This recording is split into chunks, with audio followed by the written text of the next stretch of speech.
Included in the box, you'll find the charger, a multi-tool, and your user manual. Let's get started with setting up your scooter. Begin by unfolding the steering column by depressing the folding lever. It's very important that you ensure that the locking pin is fully inserted into the groove, and the folding lever is flush to the frame. You should hear a soft click. To set up your handlebars, first unfold the ends and tighten the silver locking tube. These tighten by turning in opposite directions. Moving along with the handlebars, you'll notice that there may be several loose components that need tightening. Each have screws underneath to allow for this. Once you get all the parts in the right position, use your included multi-tool to tighten the screws.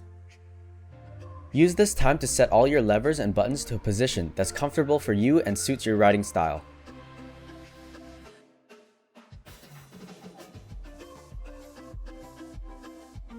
Extend the steering post by releasing the clamp. Once you've reached your desired riding height, tighten the clamp by adjusting the twisting knob and ensure that the steering post is secure before riding. Press and hold down the red power button to turn on the display. Hold down the mode button to turn on the scooter's front and rear lights. Hold it again to turn them off. Pressing mode will cycle through the speed modes from 1 to 3. Each mode offers a different max speed. Just like on the EVOLV Pro, pressing the power button cycles between your odometer, trip, and battery voltage. The battery bars read voltage, so it's normal to see them drop when the motors are engaged. To access your scooter's settings, hold down both power and mode.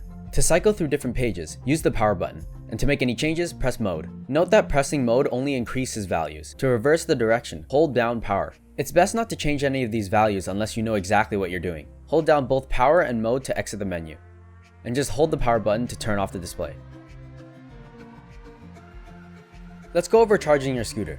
Always plug your charger into the wall first. Notice that there's a notch in the plug and a notch in the socket. These need to be lined up before they go together. If the plug doesn't go in easily, rotate it until it does. Don't force it.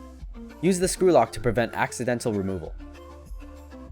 Your charger light will change from red to green once your scooter is fully done charging. Remove the charging plug and remember to replace the dust cap in order to keep the dirt and water away from the connectors. It's important that you always try to keep your tires inflated to the recommended pressure. For the city, that's about 50 psi.